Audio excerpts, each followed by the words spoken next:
Le garçon aperçut le yaourt que son père n'avait pas terminé. Il tendit la main pour le prendre, mais son père le lui arracha brusquement, et le mit en garde d'un ton menaçant. Le garçon n'avait plus le droit de toucher à ce qu'il avait mangé. Ce que le garçon ignorait, c'est que son père cherchait en réalité à le protéger. John était un simple laveur de vitres. Il venait d'apprendre qu'il avait une maladie mortelle. Il ne lui restait pas plus de 3 mois à vivre. Mais son fils n'avait que 3 ans. John n'osait pas lui annoncer cette nouvelle. Il ne pouvait que faire semblant de rien, et continuer à s'occuper de la vie de son fils. Il lui lavait les cheveux, l'accompagnait dans ses lectures et apprentissage. Il attendait toujours que son fils s'endorme avant de prendre ses médicaments en cachette. Il savait que son temps était compté. Maintenant, le plus important était de trouver une famille d'adoption pour son fils. Ils se rendirent dans une somptueuse propriété. Ce couple avait un tempérament jovial. Ils étaient affables et jouissaient de conditions très privilégiées. John était très satisfait. Si son fils pouvait vivre ici, il grandirait certainement en bonne santé. Mais la phrase suivante du maître de maison fit changer d'avis John. Il s'avérait qu'ils avaient leurs propres enfants. Ils feraient inévitablement des différences à l'avenir. John n'osait pas prendre ce risque. En traversant la passerelle, il demanda à son fils « Aimerais-tu vivre dans une nouvelle famille ?» Le garçon répondit sans réfléchir. John resta silencieux. Il se rendit aux services sociaux pour continuer à chercher une famille d'adoption convenable. Le personnel lui suggéra de préparer une capsule temporelle pour laisser un souvenir à son fils devenu adulte. John refusa catégoriquement en parlant. We will find him a family that will be his family, his only family. He won't even have to remember how useless his parents were. His mother leaves him and then his father dies. I mean, that'll definitely fuck him up. John eut soudain la gorge serrée, mais une fois rentré à la maison, il fit encore semblant de rien, emmena son fils se promener au parc, manger des glaces. Il accompagnait son fils autant que possible pour lui faire découvrir un monde différent. Mais chaque fois qu'il voyait d'autres pères pouvoir accompagner leurs enfants grandir, John se sentait très tourmenté. Comment dire à son fils qu'il allait bientôt mourir? Soudain, le garçon vit un insecte mort sous l'arbre. Il demanda naïvement à John « Pourquoi l'insecte ne bouge plus ?»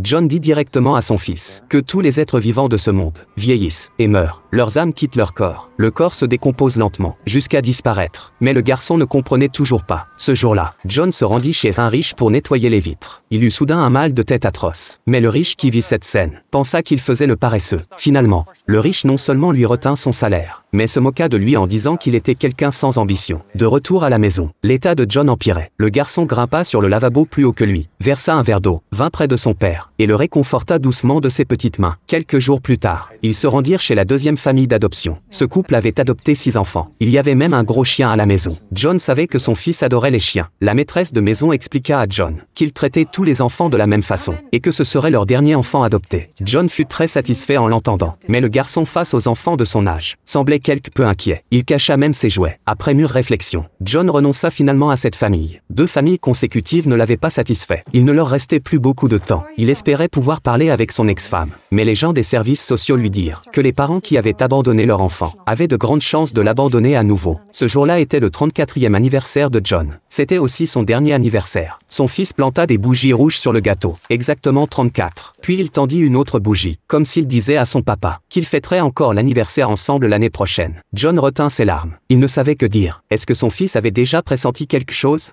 Bientôt, le père et le fils se rendirent chez la 3e famille d'adoption. Cette famille était particulière. La femme avait eu un enfant accidentellement à 16 ans. Dans son ignorance juvénile, elle avait confié l'enfant à une famille d'adoption. Mais plus tard, le médecin dit à la femme qu'elle ne pourrait plus jamais avoir d'enfant. La femme le regrettait beaucoup. Elle espérait adopter un enfant pour combler ce regret. Mais étant célibataire, personne ne voulait lui confier un enfant à élever. John voyait bien que cette femme aimait sincèrement les enfants. Puis papa aida son fils à trouver la 4e famille d'adoption. Le garçon regardait la peluche lapin sur la table. Ses yeux étaient pleins d'espoir. Le maître de maison tendit le lapin au garçon et leur fit visiter sa maison. Cette famille jouissait de conditions très privilégiées. John était également très satisfait. Mais au moment des adieux, la maîtresse de maison fit un clin d'œil à son mari pour qu'il récupère le jouet des mains du garçon. S'il ne pouvait même pas offrir un jouet, comment garantir qu'il serait bon envers l'enfant ? Au retour, le garçon demanda soudain à son père ce qu'était l'adoption. John resta interdit longtemps, mais il expliqua tout de même avec tact que quand les parents biologiques ne peuvent plus s'occuper de leur enfant, ils laissent l'enfant vivre avec de nouveaux parents meilleurs. Le garçon exprima immédiatement qu'il ne voulait pas être adopté. De retour à la maison, John marcha aussi le long des lignes pointillées de la route. Mais après quelques pas, il commença à vaciller. Son corps affaibli l'empêchait de garder l'équilibre. Même verser un jus de fruits le faisait trembler. John savait qu'il arrivait à ses limites. Il se rendit au cimetière, trouva à l'avance l'endroit pour s'enterrer, puis céda sa voiture et son travail à un collègue.